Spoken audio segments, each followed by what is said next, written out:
Hi, everybody. I'm coming on here because I just realized something, and it's affecting everybody all over the world, not just in the United States. And I, it's going to be hard to grasp for some of you the truth that I'm bringing, but if you listen and listen to the analogy, I'm sure that you would at least be able in the beginning to understand.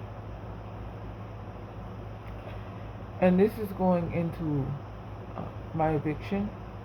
This is going into relationships, friendships I have with people here on social media, and how I see the connection to the issue that I just kind of happened upon because of the relation to my eviction issue that I'm going through. Now, I said I was going to give an eviction update, and I will. That'll be for another video. I should put that video out probably around Monday. Yeah. So there's that. And then I'll have another video coming out about certain things being normalized as well. Because we act like that, it hasn't been. We hear about it and we become so outraged and how dare you, and you shouldn't have done that, and why are you like this and stuff like that. But then we go on as if nothing's wrong and nothing's happened. And with that, I have to include 9/11 because that was the first current instant of us seeing a tragedy happen in real time and being told how to respond to it, and then being guided through agendas in that response so that we would get to the point where we are now in time, where we find ourselves in history at this current point. Okay? But those will be separate videos. Okay? For now, what I want to talk about is something, and I've searched YouTube for this and I couldn't find it. That's why I'm making a video on it, because there's no video on it. And there's a lot of videos on other things dealing with the topic, but there isn't a video specifically dealing with the topic in depth or at this level. Okay, and so what's the topic? The topic is healing emotional trauma. Okay, now I don't have a course for you. I don't have anything for you to go and click on and, to buy or see if you, want to use it for free for a little bit, and then see, if you want to, try my method of, healing, and see if it works for you, and all these other different things, right? I don't have any of that, because I'm sure a lot of people who have emotional trauma have already clicked those links.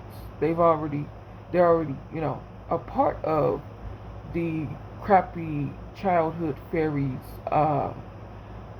newsletter and different things like that, and they're already trying to work on those issues, those emotional wounds, and work on healing them and by themselves, because unfortunately, even though we have, one of the foremost psychological and psychotherapy industry set up in America, you find that it's a woefully understaffed industry, and also a woefully ill-prepared industry to provide care to those who find themselves in deep need of support and care in that way. With that being said, I myself, that's one of the reasons why I stopped therapy in 2022, somewhere around there, between 2020 and 2022, because the therapist that I went to first tried to throw drugs at me. Take the drugs. Take the drugs. Here, they're good for you. Take the drugs, right? And it's the first thing they offer when you sit down in their office.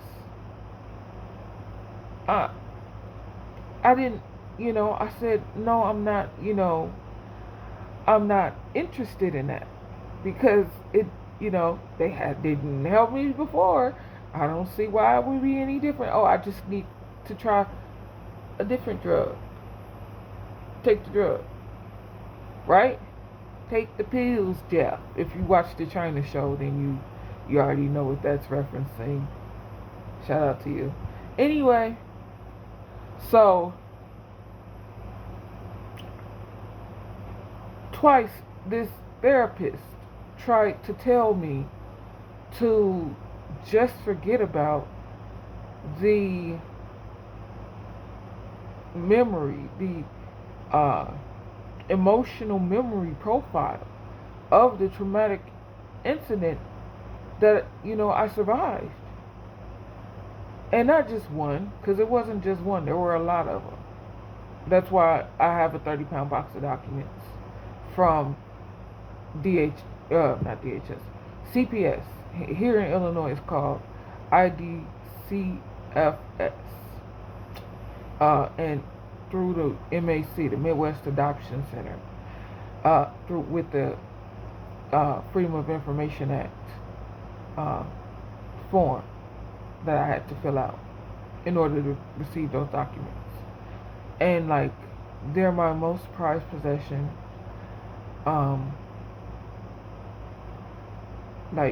Not even, besides the colloidal silver that I use. And y'all, everybody getting sick. It has not come to my doorstep. Not like that. I felt myself getting sick, and I got a really runny nose, and my nose felt like it was blocked up, and it ran and it ran and it ran and it ran and it ran and it ran and it ran and it ran and it ran. And after that, I wasn't sick anymore. That's the amount of sickness I got this year. And I've been eating chicken and turkey.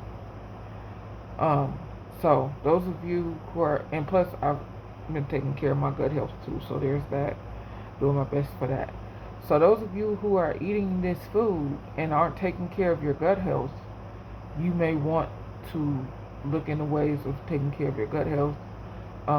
If you want to reach out to me, because YouTube has been erasing my videos.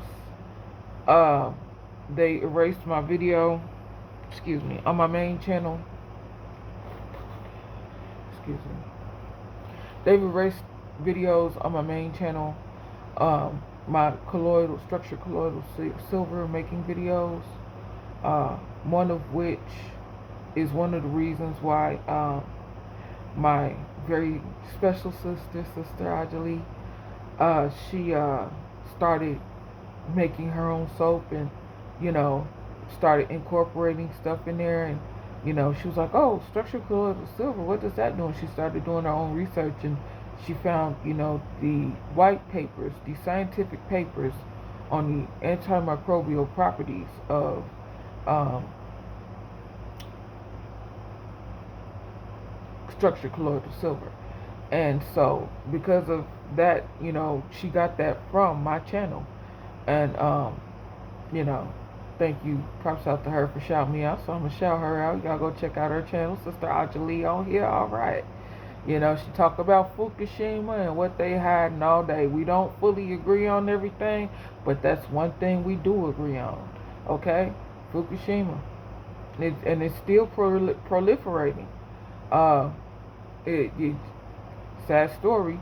There's a orca, a 17-year-old female orca out there in California, off the coast of the west coast of America, and she had, now orcas. Y'all should go do your research on orcas, because they kind of work like, you know, people work, and it's kind of funny that that's the way it is, because if you know anything about evolution and the evolutionary chain and stuff like that, whales supposedly became land creatures and basically said fuck that shit and went back into the water. They de-evolved back into the water after they came out of the water and walked on land and didn't want any part of this, went back into the water and de-evolved it to a certain state to be able to uh, evolve and develop differently, and specifically just for the water. And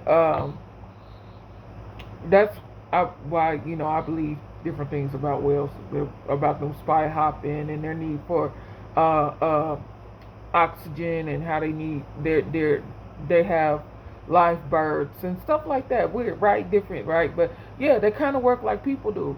So they have a family, their pod, and in their pod, because there's several different pods, all pods are ran by a matriarchal female who lives for about 80 years, and then they go to their favorite, you know, feeding spot, and then they, you know, they perish and become food for others, if they live that long. And then the daughter of the matriarchal uh, leader of the pod takes over. So the pods, the orca pods, I know I'm getting off topic, but I'm going to get back on topic. Give me a second. The orca pods have been dwindling over there. Okay. And scientists are mystified. They're baffled. They're stumped. Kevin Blanch, Dead Typos at your feet, Edie. Look them up. Kevin Blanch on YouTube. Look them up. And so that's where I learned about Kevin Blanch and the Radical Sister, is where I learned about the dead baby whale and the mama whale. So this mama whale, she's 17 years old, which is about the time they start having babies. And she had a baby last year. And the babies, they don't have babies like that. They, you know, some of, like how people used to do, like you have a baby, certain people, sensible people, will have a child and then they wait for about 7 years and then they have another child, you know, to give that child a chance to grow up and stuff like that. And so that's what orcas do. The female orca will have a child or have a calf and will care for that calf for about 8 years. And then the calf, you know, grows up and can stay a part of the pod, or sometimes they break off and go to other pods, or sometimes they get, you know, separated by, you know, people, because people are stupid. And so people trying to help and whatnot, you know, they, you know, get sick or something happen. And so the people help, you know, like, you know, the marine biologists and veterinarians and stuff like that, they help, but they don't know exactly like what pod or where they belong in the ocean. So, like, an orca on the west coast might wind up on the east coast and get lost and have to find their way back home. So, there's that. But anyway, and that's happened before. So anyway, um, but they basically kind of operate like people do. Um, and then after the calf turns about 8 years old, she kind of leaves the calf to go on about their own way and stuff. You're basically a teenager at that point. The calf is or the whale calf. 8 years old is kind of like their teenage years. Um, and so they go off and explore and stuff. And she goes, and so the pods intermingle and they interconnect.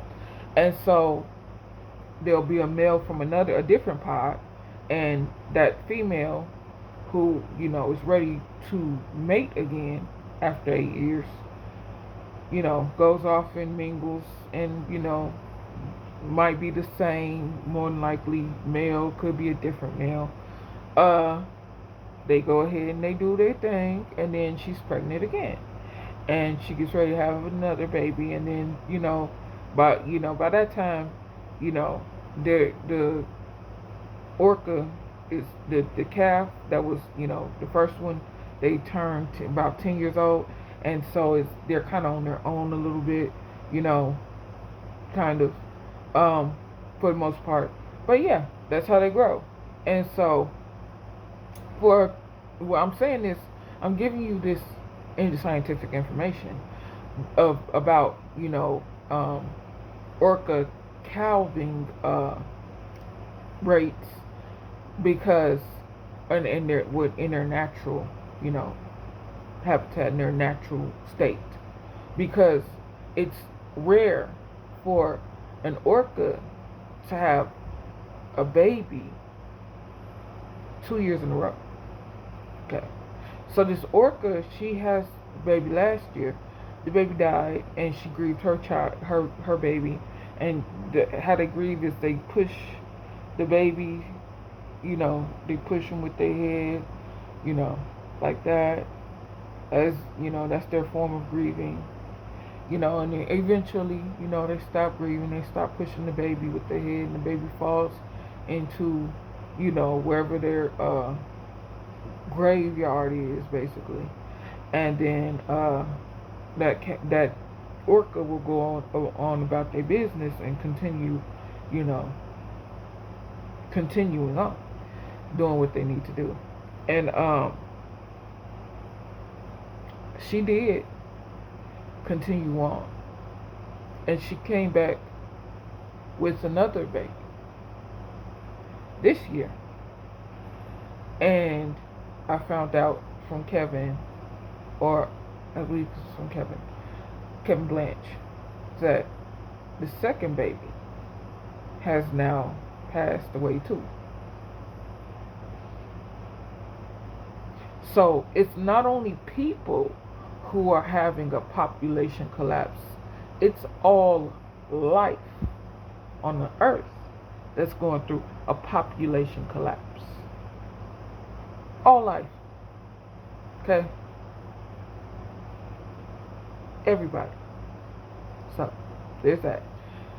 So yeah, I just wanted to get that out the way, because I wanted to talk about the orca, but there's some more emotional trauma. So anyway, I forgot where I was going with that. Please forgive me. I do that sometimes, because certain topics are pressing on my heart and I need to get them out, and because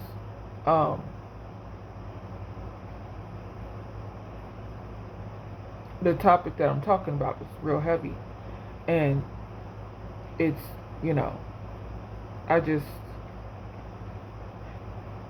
I try to not ignore it, but I try and put off talking about it. Okay, so let's rip the band-aid off of the festering wound here. So, you know what? I'm going to make a part 2. That's what I'm about to do, because this is already 20 minutes. So I wanted to tell y'all about the orca and what was going on with the orca.